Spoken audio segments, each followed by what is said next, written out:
très bling-bling de Floyd Mayweather, accompagné sur le ring par Justin Bieber, on voit ici à sa gauche, et Lil Wayne, le rappeur. Mayweather, c'est le talent, le génie et l'arrogance incarnés. 17 ans de règne dans 5 catégories différentes.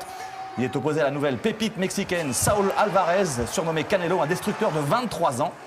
C'est le choc des générations, l'opposition des styles, un duel entre boxeurs invaincus et spectaculaire.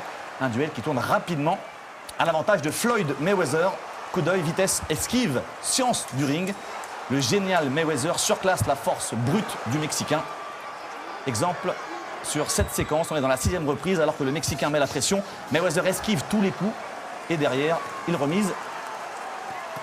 Regardez, du travail millimétré, du travail d'orfèvre à l'image de l'uppercut qui va arriver maintenant. Tous les coups, les plus nets, sont donnés par Mayweather. Une véritable leçon de boxe. Ce genre de séquence se multiplie au fil des reprises. Malgré sa générosité, Alvarez apparaît impuissant, sans solution. Mayweather est un maître à boxer. En fin de combat, il se permet même le luxe de s'amuser avec son adversaire et de le chambrer. Et au terme des 12 reprises, il est déclaré fort logiquement vainqueur au point. Floyd Mayweather remporte son 25e championnat du monde. Il reste invaincu après 45 combats, 17 ans d'invincibilité.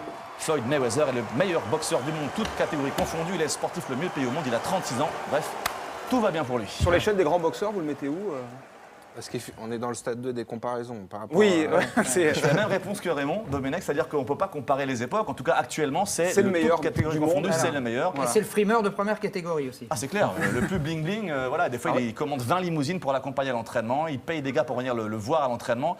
On va dire qu'il peut se le 50 permettre. millions de combats. Ouais, exactement. Alors ça, c'est vraiment le haut du panier, le must. Alors il y a ceux aussi qui pratiquent la boxe vraiment en amateur. Vous en avez fait déjà, non, Raymond, non, la boxe? J'ai essayé un round. Un round J'ai arrêté. Un Nice Now ou... Non, j'ai arrêté. C'était contre qui?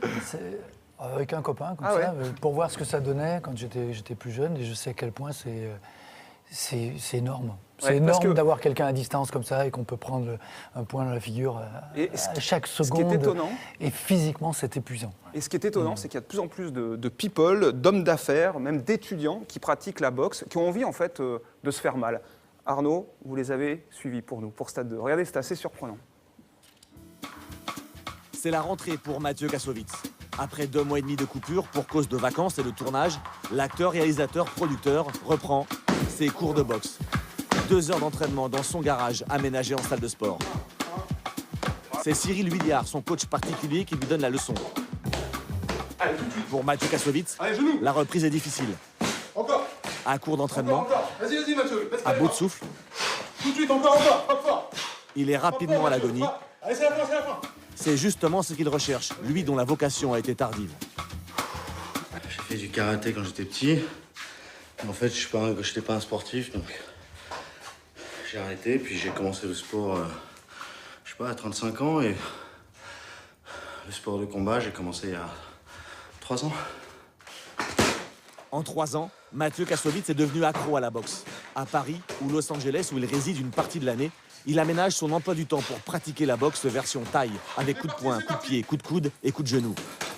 À 46 ans, c'est le meilleur moyen qu'il a trouvé pour sortir de sa zone de confort. 30 secondes. Allez, t'es en train de baisser là, un peu plus fort. Mathieu Kassovitz Voilà, Mathieu. trouve son Lâche pas, épanouissement 10 secondes. Accélère, accélère, dans la c'est fin, souffrance. Mathieu. C'est la fin, énerve-toi là. Lâche pas, ne lâche pas, il te reste 5 secondes. 3, 2, 1, ok. C'est un coup de genou, un coup de coude, n'importe quoi, ça fait tellement mal, ça fait mal. Donc il faut vraiment que le mental soit là. Et je crois que c'est ça le vrai challenge.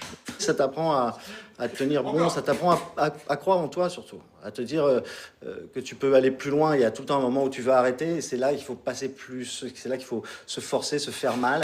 Et en fait, on se rend compte qu'on a beaucoup plus de capacités qu'on ne le pense. Et ça vous permet aussi de pouvoir affronter les problèmes de la vie quotidienne d'une manière beaucoup plus sereine. Autrefois l'apanage des banlieues et des durs à cuire,